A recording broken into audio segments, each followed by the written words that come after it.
It's time for St. Lucia Magazine, your monthly wrap-up.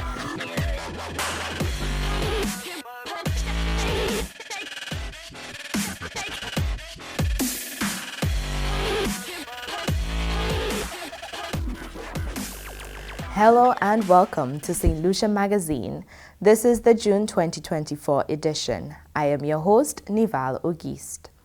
In this month's recap, the Chamber of Commerce supports the new insolvency bill, offering debt settlement benefits to businesses and individuals, and the government puts to rest damaging allegations against St. Lucia's CIP, calling the allegations false, baseless, and scandalous, and the Ministry of Education moves to regulate institutions of higher learning. These stories and more are coming up in the recap.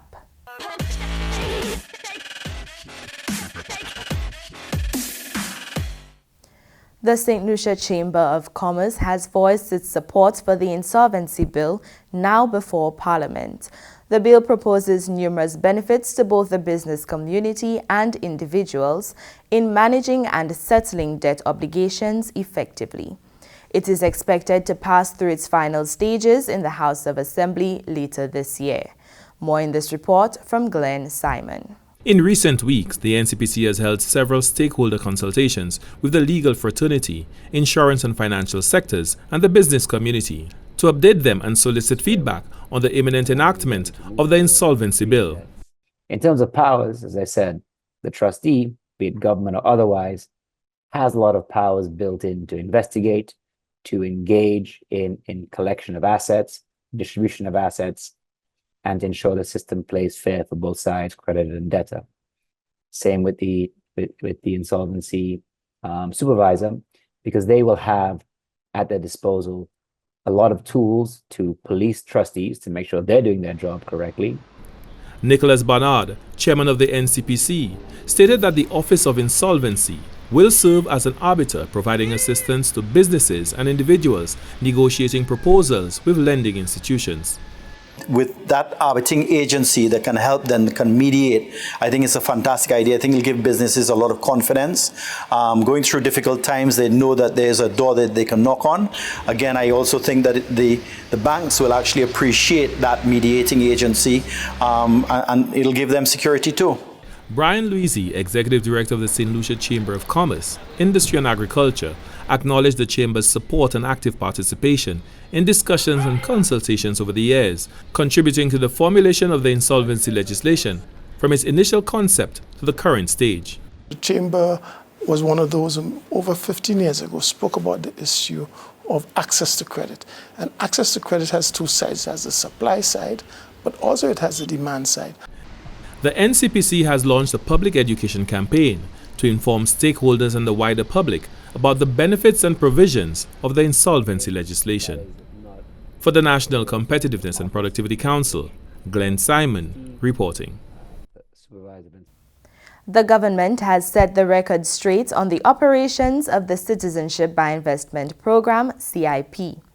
In an address to the nation following what government said was a coordinated misinformation campaign to destroy the integrity of the program, Minister with responsibility for the CIP, Honorable Dr. Ernest Delay, said the allegations of fraud and corruption in the CIP in St. Lucia were meant to harm the operations of the CIP, the country's visa-free arrangements, and correspondent banking relationships. Dr. Hille said the goal of the government is to maintain the integrity of the CIP. He ensured that a rigorous due diligence process is undertaken on every applicant to the CIP. This is the ideal time to engage an international audit firm to immediately commence an audit and review of how the unit has operated since it was established in 2016. The audit we intend to undertake will seek to review all the current processes, policies, and procedures in the operations of our CIP unit, its relationship to developers, promoters, and agents, and the establishment of escrow accounts, and to obtain recommendations to improve governance, transparency, integrity, compliance, and processes. The audit will be expected to confirm how many applications have been received and granted, how much money has been collected and spent under our program, the manner in which this is undertaken, and how the unit can ensure greater accountability. I look forward to the audit and the submission of the report upon completion. We are also in constant dialogue with our international partners, the EU, the UK, and the US, to ensure that their concerns are always attended to and the integrity of the program is not compromised. We have a responsibility to our partners, which we take very seriously. Dr. Hilaire called on all St. Lucians to work towards supporting the institutions which contribute to the socio-economic development of St. Lucia and its people. This program has generated significant revenue for St. Lucia, and it is important that its integrity is maintained. I ask the United Workers' Party to support our CIP, as any failure in this program will be detrimental to St. Lucia. The allegations are unfounded and will only seek to destabilize this industry and affect our existing visa-free entry and relations with correspondent banks. Please stop this attempt to destroy businesses and the livelihood of our nation and its people. I am calling on all good and righteous St. Lucians to work together to ensure that this does not happen. This is your country. We may have our differences, but we should never seek to destroy our home. Prime Minister and Minister for Finance, Honorable Phillips J. Pierre, is moving closer to the effective date for the implementation of a new minimum payout to pensioners. Effective August 1st, 2024, monthly pension payments for government pensioners will increase to $725 and an increase to $500 for pensioners being paid through the National Insurance Corporation, NIC. Over 100 pensioners will benefit directly from these increases. The Pensioners Amendment Bill took center stage when the House of Assembly met in June. In a keen debate on the virtues of increasing pensioner pay, Prime Minister and Minister for Finance, Honorable Phillips J. Pierre, said his government is committed to its mandate of putting people first. The Prime Minister highlighted how this legislative move aims to significantly improve the quality of life for all citizens.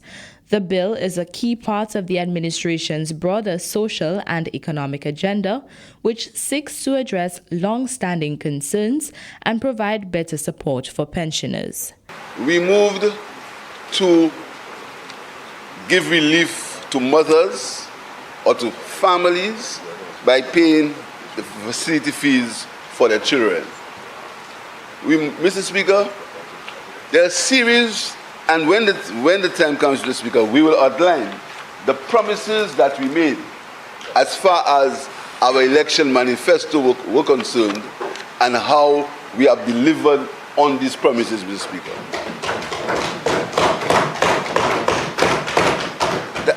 Mr. Speaker, putting people first. Mr. Speaker, pensioners have been going through a very, very trying time, Mr. Speaker. Trying times, Mr. Speaker. There's a tendency to forget them and to forget the contribution that they have made to the society and the contribution they have made to the people of the country, Mr. Speaker. And Mr. Speaker, we decided that this situation as it regards pensions and pensioners had to be changed. The recently proposed amendment to the Pensioners Bill will have a broad impact, extending its reach beyond government pensioners to include beneficiaries of the National Insurance Corporation, NIC. This comprehensive approach underscores the administration's commitment to ensuring equitable support for all retirees. By addressing both government and NIC pensioners, the amendment aims to harmonize benefits, reduce disparities, and improve the overall financial security of the nation's elderly population. This initiative is part of a broader legislative effort to enhance social welfare and provide a more inclusive safety net for St. Lucia's retirees. The government continues to invest in initiatives to improve the welfare of average St. Lucians.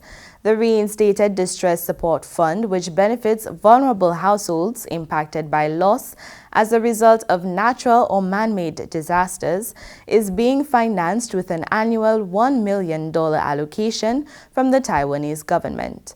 The steady allocation will make it possible for the government to offer critical aid to low-income households devastated by fires and other calamities.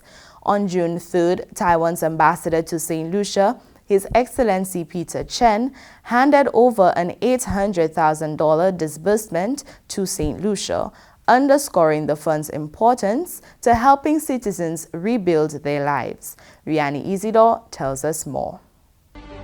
Prime Minister Pierre immediately reinstated the Distress Support Fund after assuming office in 2021. The Prime Minister's empathy for citizens in distress inspired Taiwan to partner with the Government of Saint Lucia to re-establish the Distress Support Fund. We again doing our receiving a record of donation for the Distress Fund. And the Distress Fund is an example of the philosophical position of this government. A position that says that whereas people should insure their houses against natural disasters and against fires, everyone will not be able to insure their houses, no matter whether we know it's a necessity, but they will not be able to do it. And the Distress Fund is a philosophical position that says the government must step in and assist people who cannot insure their houses through the normal means because of their income levels or because they don't have security of tenure or something. And that is why the Disaster Fund is philosophically important. In 2023, Taiwan's contribution to the Distress Support Fund increased its annual allocation to a historic $1 million. On June 3, 2024, Taiwan Ambassador to Saint Lucia, His Excellency Peter Chen, handed over $800,000 to the Distress Support Fund, ensuring Saint Lucians in need can rely on the government for assistance with putting their lives back together. We wholeheartedly support the Distress Fund, reinstated by the Saint Lucian government under the leadership of Honorable Prime Minister Phillips, which aims to care for the vulnerable and create a stable and secure home for all. While we hope for favorable weather conditions, we must always be prepared. This is another critical function of this Distress Fund. With the government standing as a pillar of support, the people can confidently rebuild their homes in the aftermath of unexpected disasters or tragedy. Reinstating the Distress Support Fund demonstrates the Pierre administration's commitment to protecting the most vulnerable members of our society and assures the public that they can depend on the government for support when they need it most. Office of the Prime Minister. When we come back, the Ministry of Equity distributes checks under the Income Support Program, and the Ministry of Education turns to a well-loved game to support the teaching of mathematics.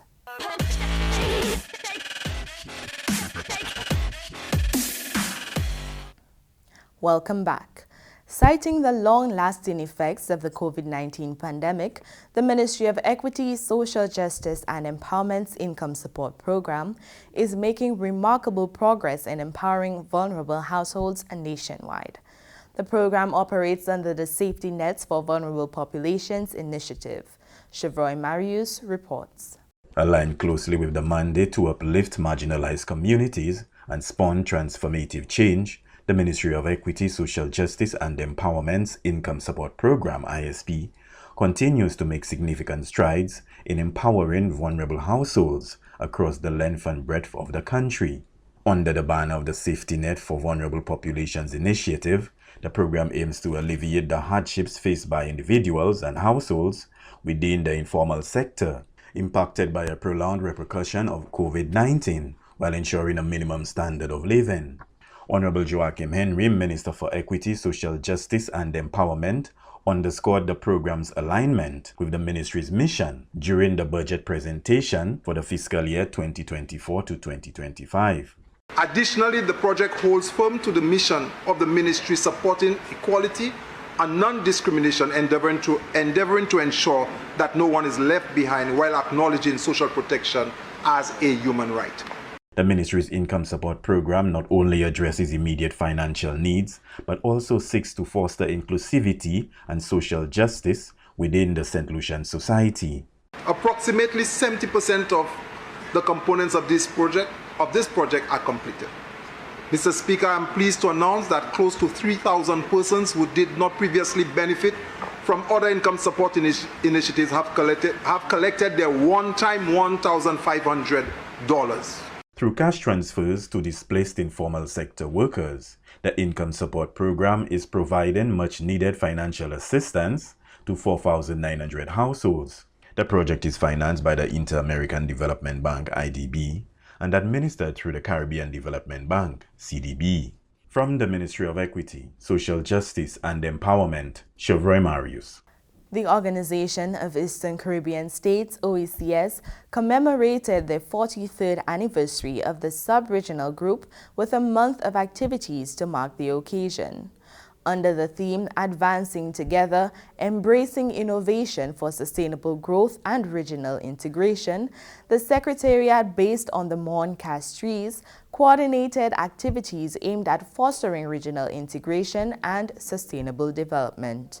The events included schools outreach, the launch of OECS French digital platforms, and the premiere of a documentary, OECS Sports Desk, on the life and times of legendary sportscaster and cricket commentator Joseph Reds Pereira.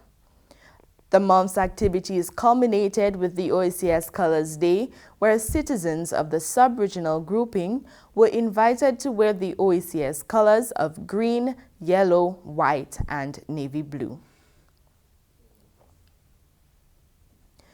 The Ministry of Tourism, Investment, Creative Industries, Culture and Information launched a national storyboard competition aimed at gathering creative storyboard designs to shape St. Lucia's first underwater sculpture park, which will be situated along the island's west coast. The creation of an underwater sculpture park was part of the Unleashing the Blue Economy of the Caribbean (UBEC) project, funded by the World Bank, providing visitors with unique and captivating underwater experiences. The National Storyboard Competition, open to all citizens aged 10 and above, took place from June 5th to 26th, 2024. Minister for Tourism, Creative Industries, Culture and Information, Honorable Dr. Ernest Tilley, highlighted that the competition was designed to showcase people's creative and artistic talents. This competition will showcase the artistic and creative capabilities of our people while telling St. Lucian stories of culture, history, and heritage. Tell stories that capture the essence of St. Lucia and let your expressions shine through your storyboards. Submit your entries by June 26 to win. First place, $10,500. Second place, $3,500. Third place, $2,000. Explore, envision, experience. Let a story be told. The Ministry of Education is exploring different approaches to help students develop mathematical skills. Harnessing the useful techniques of games for learning concepts in mathematics is among unconventional approaches being promoted by the ministry to target problematic areas of mathematics for students. A collaborative initiative to teach the game of Wowie in schools will support efforts to teach the subject in a manner which is fun and informative. Kibatalium has more in this report.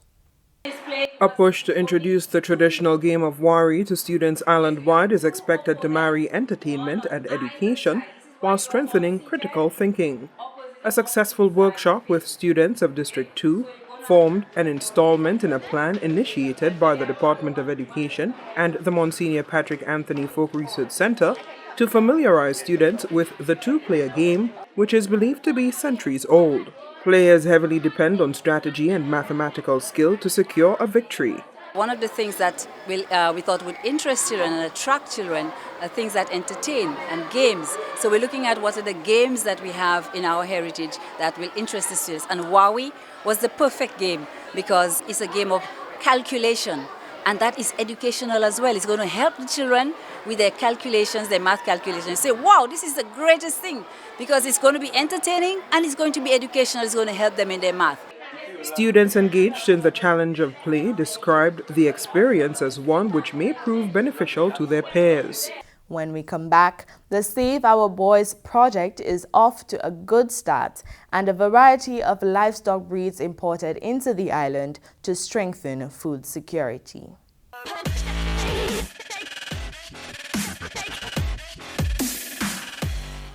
Welcome back. Saint Lucia, through the recently launched Save Our Boys project, has secured the first disbursement in the OECS issued by the Local Engagement and Action Fund, LEAF.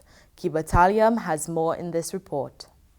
Targeted interventions to address gaps in social support extended to young St. Lucian males form part of the recently launched Save Our Boys project. Speaking at the presentation of the initiative, Minister for Education, Sustainable Development, Innovation, Science, Technology and Vocational Training, Honorable Sean Edward, highlighted the importance of presenting young males with opportunities to unlock their potential. Our young males are extremely vulnerable, and it is too easy for them to fall prey to the ills of society.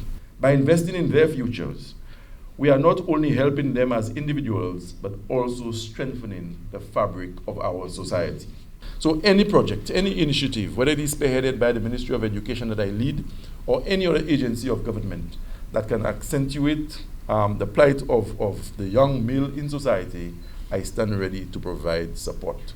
Implemented by the St. Lucia Social Development Fund, SSDF, the project will provide training and support sessions to 120 young males between the ages of 13 and 18 years. The venture is structured to invite increased male participation in mentorship initiatives. The Save Our Boys project is a transformative initiative aimed at supporting 120 young men aged 13 to 18 from economically deprived households who are at risk of dropping out of secondary schools and engaging in deviant behavior.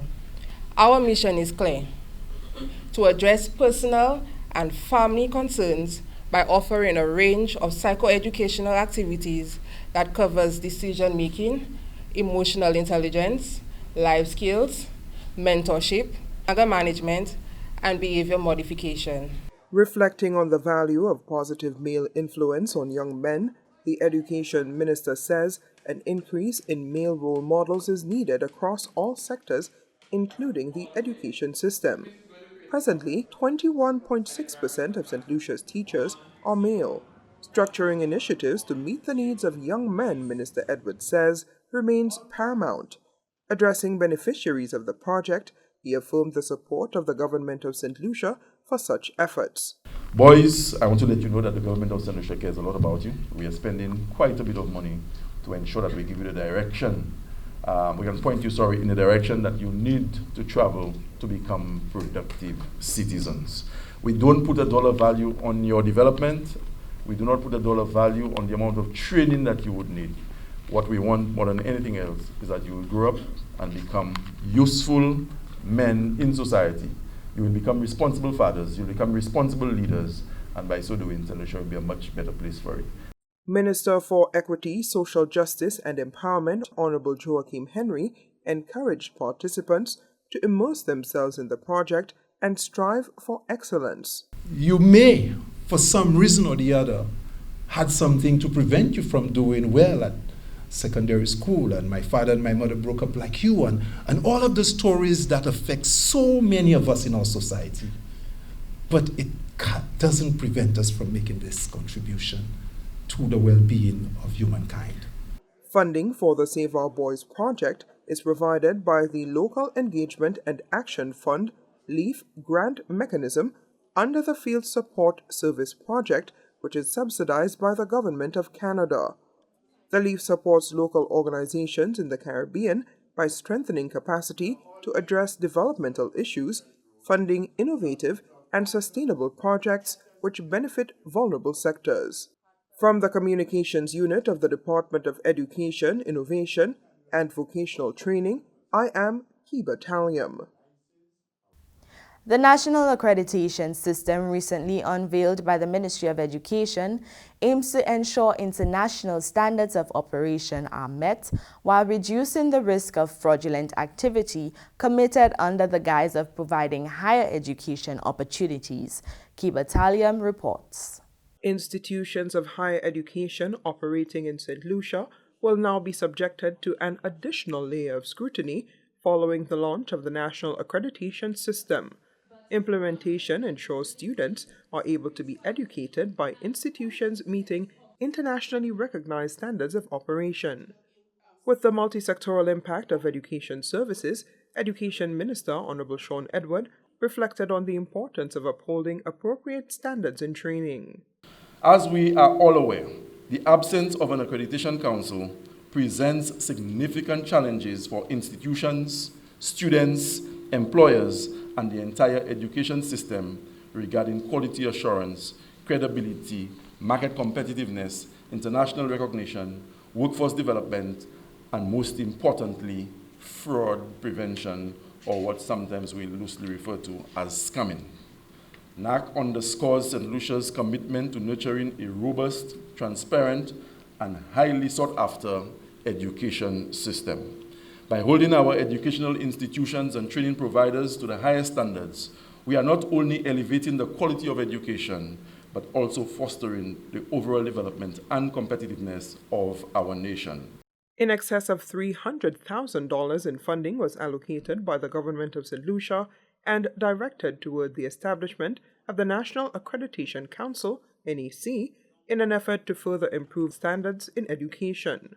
The Ministry of Agriculture has introduced 20 new animal breeds of cattle, sheep, goats, and pigs to the island as part of the Unleashing the Blue Economy UBEC project. Anicia Antoine has the story.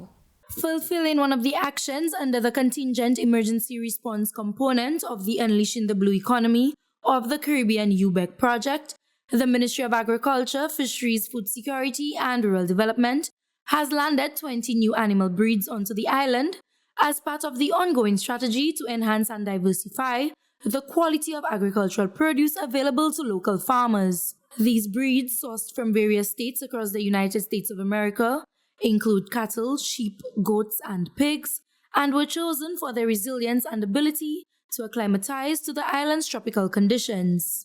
The animals are currently housed at the newly established Vollet Station in Miku, which will serve as a hub for their adaptation and eventual distribution to farmers across the island. Project manager of the UBEC project, Shemaine Clozel, says the introduction of these breeds is expected to improve the genetic pool of local livestock, leading to better produce and increased farming efficiency. We started by finding a suitable vendor, finding an area, a part of the world where we were assured that we could get the type of animals who were not susceptible to the sort of diseases that we've seen in the past. We were looking at animals that could survive the temperatures here in St. Lucia.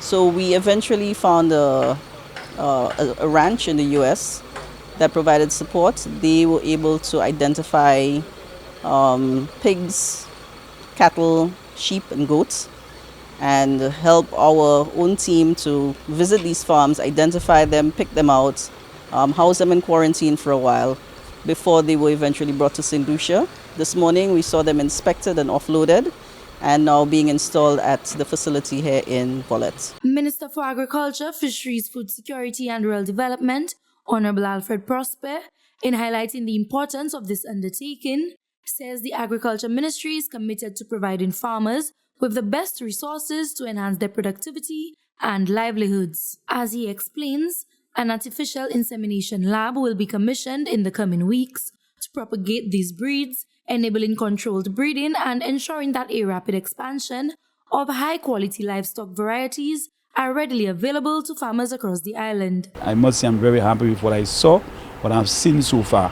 I am hoping that the Ministry of Agriculture will really use that opportunity to develop that livestock sector in a big way, and especially the artificial insemination program that we are going to commence as part of this whole venture and exercise.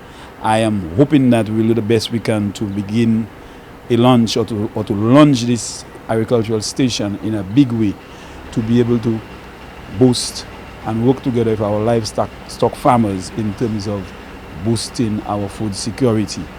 Currently under the program, the government is supplying livestock farmers with approximately 1,000 gallon water tanks free of charge to assist them in the livestock development.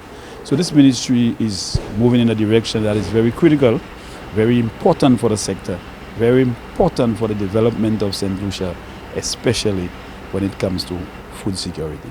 This week's introduction of 20 quality breeds into the local livestock subsector underscores the importance the Agriculture Ministry has placed on establishing productivity as the industry modernizes.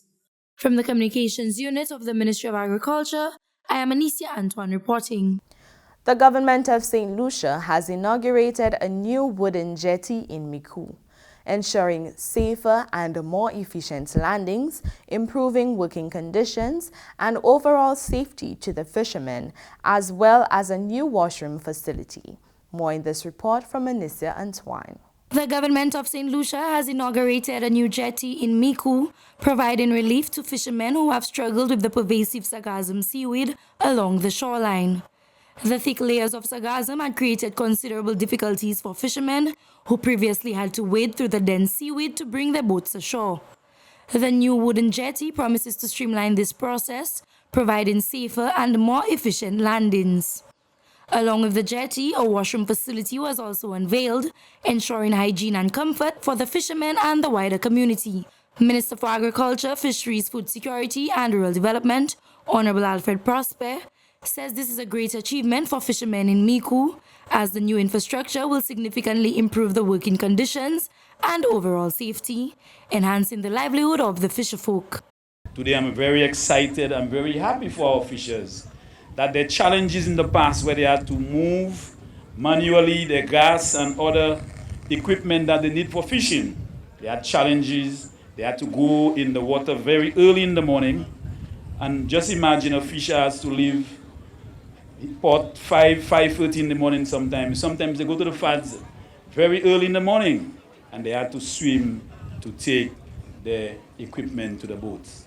I'm very happy we have been able to get to where we are today, and the experiences and the challenges our fishers faced in the past has come to a reality that the jetty has been able to solve all that problem.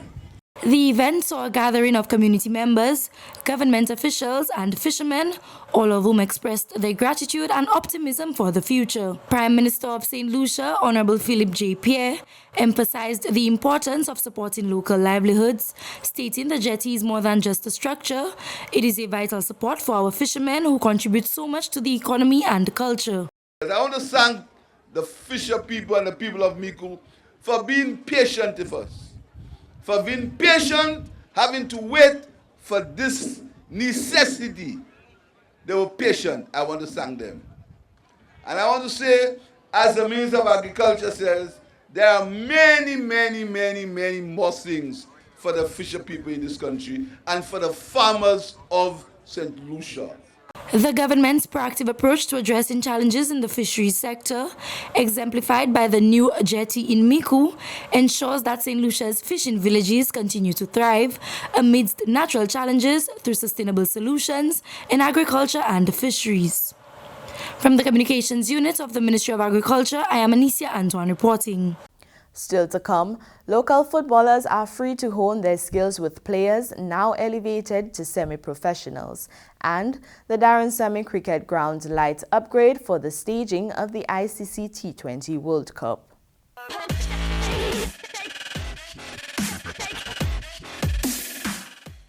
Thanks for staying with us. The government is investing more than $1 million to support the Semi-Professional Football League in St. Lucia, SPFL. Each Tier 1 team can earn up to $13,190 monthly during the 7-month SPFL season. The distribution of player salaries commenced in May following the Phillips JP administration's presentation and approval of the 2024-2025 revenue and expenditure estimates. The payment framework has been meticulously crafted to ensure transparency and accountability from both the SemiPro League and the participating teams. Player payments are calculated using a point system that takes into account discipline, punctuality, participation in training, and personal development activities, in addition to the basic match day remuneration. Team administrators play a vital role in registering each player and providing the necessary information to facilitate payments. A growing number of teams have completed their paperwork, and disbursements are being made to their respective banks or credit unions. Discussing this pioneering achievement, the SemiPro League's CEO, Francis Daniel, expressed his satisfaction with how district leagues have positioned their players to benefit from this initiative. During the weekend in Friday, May 17th, 2024, players who plied their trade in Tier 1 of the Saint Lucia Semi-Pro Football League received compensation for the efforts during the month of March. From the onset, we all knew there would be teething issues, as a number of players had no form of ID acceptable to local financial institutions. We knew there would be resistance to change, but with the help of the Ministry of Youth Development and Sports, we persevered. Offering his perspective on the achievement, the district coach of Canaries, Eric Longville, remarks that although the initial onboarding process may have been challenging for some, it is essential and well worth the effort. He believes that going forward, the process for player salaries will be much smoother. The guys have played football for almost all their life for nothing, and now they're getting a stipend from SPLF. The guys are very motivated to give out all the information. It's going to have a very big impact on the players, showing a lot of interest in terms of coming to training, the effort into training, the intensity of training. As I said earlier on, the guys are playing for a stipend now, which is very motivated. In preparation for St. Lucia's hosting of the ICC T20 World Cup matches, the Darren Sammy Cricket Ground has undergone extensive upgrades, including new LED lights, electronic scoreboards, and modern facilities. Here is Ryan O'Brien with more details. The Darren Sammy Cricket Ground is on the verge of hosting its first fixture of the 2024 International Cricket Council T20 World Cup, being played in the Caribbean and the United States of America. Minister for Youth Development and Sports, the Honorable Kenson Casimir, led a delegation that included members of the local media on a tour of the upgraded Darren Sammy Cricket Ground. The lighting has been state-of-the-art. We've shifted from, those fossil fuel lit lights, and we are now we've moved to LED lights, and of course they are brighter, they are more focused in terms of areas on the pitch that we want lit, and I'm very impressed with the lights and some of the effects that we are going to get from the lights. In addition to that, the replay screen is something that I'm very impressed with as well. For the first time, we are electronic. We are all electronic in terms of the replays, in terms of the scoreboard, and that is another investment that we as a government had to put in terms of meeting the standards for ICC Cricket World Cup. And so I'm very happy with that. The dressing rooms, the change rooms, modern locker rooms, and of course, the shift towards ensuring that we are able to accommodate our women, our female cricketers, and to make it as gender neutral in terms of our facility. And I think the government they've definitely hit the nail on the head. And so I think we are very, very ready, except for the external works and the road works that are going on. I feel very ready to host a cricket event even this weekend. Minister Casimir was pleased with recent rains that enabled the outfield to be properly grassed. Darren Sammy Cricket Grounds has been noted for being able to offer the bowlers the comfort of knowing if they bowl in the right directions, they can pick up wickets. And also the batsmen who apply themselves, they can definitely score heavy runs at the Darren Sammy Cricket Ground. So in terms of the external field, the outfield, we did have concerns earlier when there was this drought on island, but thankfully the rain has come in a timely fashion. And so we see in the field better up to standard than what we initially thought. And so we're very close to what we want. It's not perfect, but we are definitely at a high standard here at Darren Sammy. Australia will face Scotland in a Group B preliminary encounter in St. Lucia on June 15. From the Ministry of Youth Development and Sports, I'm Ryan O'Brien. St. Lucia bade farewell to long-standing former Archbishop, His Eminence Kelvin Edward Cardinal Phillips, in a moving ceremony at the Minor Basilica of the Immaculate Conception in Castries. We have the highlights in tribute.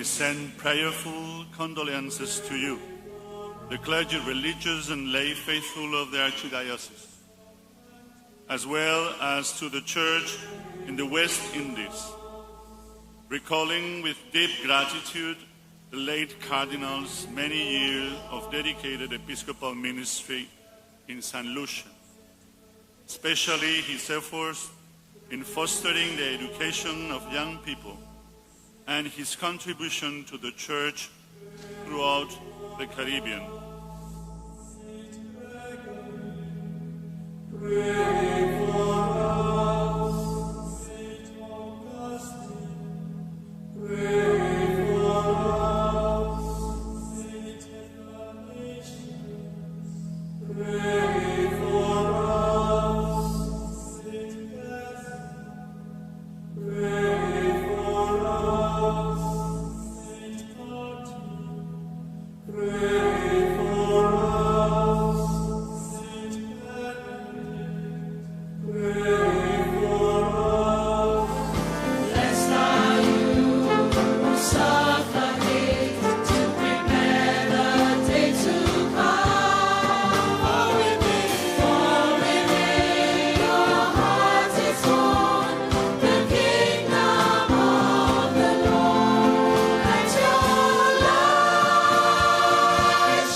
Today, we are gathered to pay our last respects to a father, a brother, an uncle, a friend, a mentor, a confidant, etc., whose entire life was in search of that beatific vision. In the Catholic understanding, besides the biblical imperative to pray for our deceased brothers and sisters, the purpose of a ceremony of Christian burial or funeral ceremony is for the consolation and edification of the faithful who are still in the struggle on the journey towards human perfection. In that regard, therefore, it is all about the legacy and the inspirational value of the life of the deceased. The numerous tributes, accolades, and expressions of thanks which have been addressed towards our beloved man of God during these past few days, including those from the Holy Father, Francis, the prefect of the Dicastery for Evangelization of Peoples, Luis Antonio Cardinal Tagle, the Vatican Secretary of State, Cardinal Pietro Parolin, and the many others locally, regionally, and internationally, undoubtedly give testimony not only to the impact that he made on the lives of many, but also the challenge he poses to all of us who seek the Christian way of life, the life of the Beatitudes.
Saints of God, come to his aid.